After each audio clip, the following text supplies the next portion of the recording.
Sou molta gent a l'empresa. Em fa por no recordar-me dels noms de tothom demà. Mentre no te n'oblidis dels noms dels que quedem ara, estaràs salvada.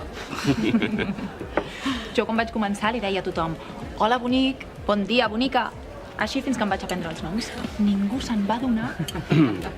I tant que sí. Perdoneu, se m'han anat per l'altre costat. Què tal? Bona nit. Soc en Quim, el marit de la Cati. Llorenç, el nou cap de la Cati. Tant de gust, tant de gust. Encantat. Ella és la Davinia i ell és el Mario, màrqueting i cap de logística. Encantat. Hola. Molt de gust, molt de gust. No, M'he fet una elevació de pit. I farà cosa d'un mes em vaig fer també un lifting facial.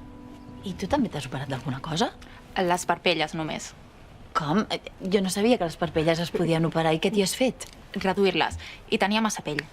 Sembla una cosa que no s'hagi de notar, però es nota, i molt. És que ara se't veu molt més l'ull. Oi?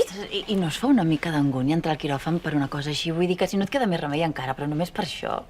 No és tan frívol com sembla. Trobar-se guapa és important. Et puja l'autoestima i et sents més segura. Home, la veritat és que jo alguna vegada he pensat fer-me un parell de retocs, però no sé, em fa com respecte. Tu, sent la public relations de l'empresa, encara podries desgravar-t'ho com a despesa de feina. Tu demana el tíquet.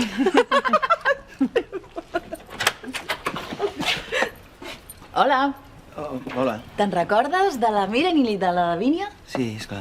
Què tal? No, però és molt aviat. No t'amoïnis, que ho entenem. La pròxima vegada us convido a casa i fem un superet. Perdoneu.